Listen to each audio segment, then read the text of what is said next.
Hello friends, ఎలా ఉన్నారు? బాగున్నారా? కాలం మారిన రుచులు ఈజ్ బ్యాక్.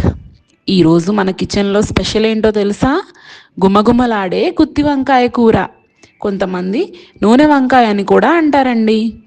చికెన్ మటన్ తినని వారికి మసాలా వాసన తగిలే వంటకం. ఎలా చేసుకోవాలో చూద్దాం రండి. ముందుగా పొయ్యి వెలిగించి చిన్న బాండీ పెట్టుకొని గుప్పెడు వేరుశెనగ గుళ్ళు వేసి డ్రై రోస్ట్ చేయండి దోరగా వచ్చేంత వరకు. ఇప్పుడు అవి చల్లపడ్డాక పొట్టు తీసేసి ఒక మిక్సర్ జార్లో వేసి కర్స్గా గ్రైండ్ చేసి పెట్టండి.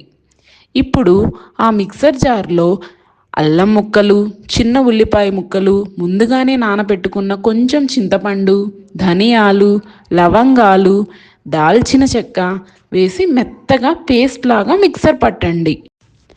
ఇప్పుడు ముందుగా కోసి ఉంచుకున్న పెద్దుల్లిపాయ ముక్కలు, పసుపు, కారం, ఉప్పు, కొంచెం టమాటా ముక్కలు వేసి మెత్తగా వంకాయలోకి స్టఫ్ చేసేలా ఉండే కన్సిస్టెన్సీలా పేస్ట్ చేయండి. ఇప్పుడు వంకాయలో మనం ముందుగా చేసి ఉంచుకున్న పేస్ట్ స్టఫ్ చేయండి.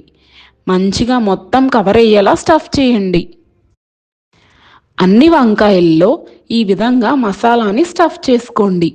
వావ్, చూడ్డానికి ఎంత బాగున్నాయో చూసారా కదండి?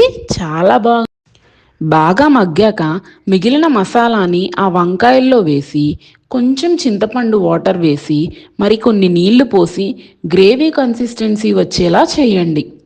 కొన్ని ఆనియన్ అండ్ టమోటా ముక్కలు పైన వేసి బాగా మూత పెట్టి బాగా కుక్ అవ్వనివ్వండి. ఇప్పుడు మంచిగా కుక్ అయ్యాక దాన్ని దించే ముందు కొంచెం కొత్తిమీర వేసి దించేయండి.